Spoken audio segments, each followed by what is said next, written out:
It's like you have this whole puzzle in your head and trying to bring all the pieces together into something that makes sense in the end. I think I'm not ready for this project yet because it's kind of huge. Welcome to this quick update about what's going on. In this video, you will hear more about the process that goes on in my head when I'm struggling with the editing of film projects, and also I'm gonna talk about what's going on with Svalbard. So join me. First off, I'm back in my normal kitchen, back in Stockholm, Sweden.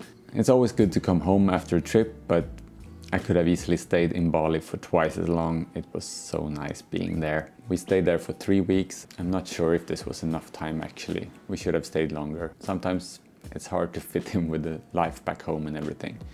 So what's going on with the film projects then?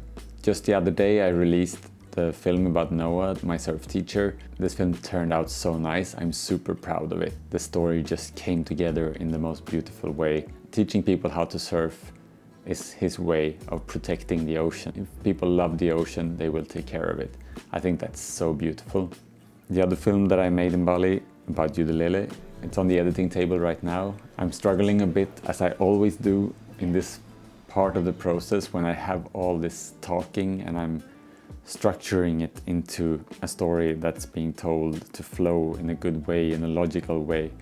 And it takes so much energy from your brain, and it's like you work with it for 1 hour and then you feel completely drained because you're focusing so much on what the person says and how this can fit in, and it's like you have this whole puzzle in your head and trying to bring all the pieces together into something that makes sense in the end. And then it's the choosing, because you can never say it all in one film. I think I'm down right now to about 30 minutes of really good things he's saying, and I have to take things out of it that I really love. I have to kill some darlings to make it a maximum 10-minute story. That's hard work and it takes time. I have this resistance, and this is not only in this particular project. I have this with every film project that I've been doing for the last 15 years. Sitting down, focusing on getting the story out there.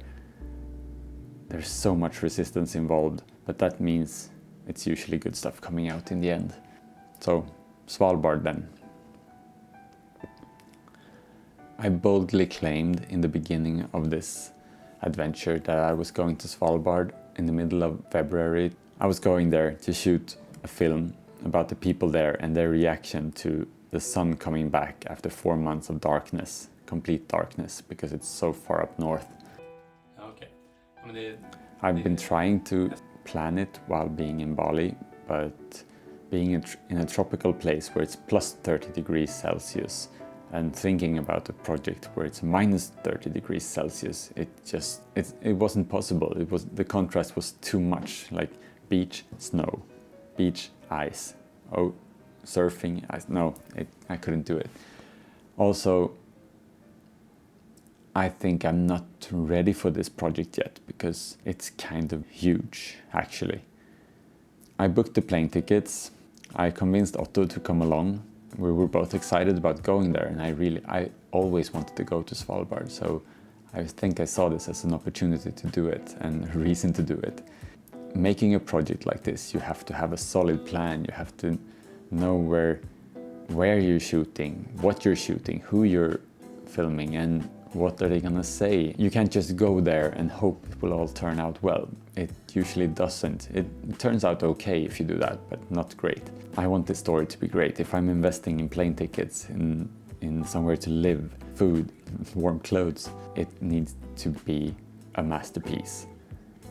And I think this also comes down to my personality sometimes, because I'm really good at just imagining projects, getting really excited about this thing in my head that I imagine. I have a vision how it's gonna look down the road when it's done. And then combine that with having run production companies with clients and budgets, and then I can hire people to do the research, I can hire people to do the scripts, I can pay for accommodation, I can pay for plane tickets, not a problem. And we have a team on the ground and we shoot it together as a team.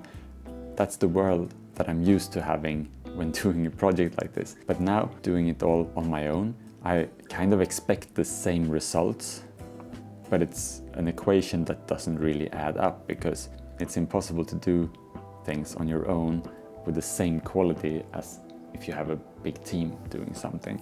This is a process, this is something I'm learning, and for this project this is exactly what happened. I made this big plan, I booked the plane tickets, and then all the hard pre-production work started and I wasn't ready for it. So I'm postponing this one. I still really want to do this story, but the sun is returning to Svalbard next year too.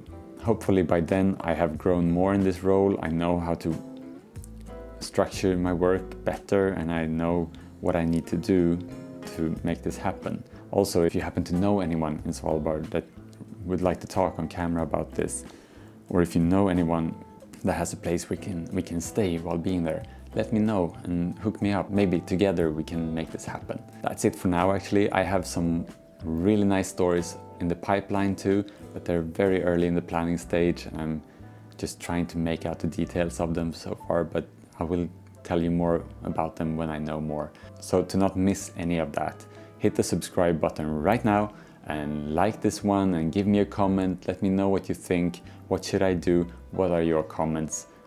I would love to hear from you. So I'll see you in the next one. Bye.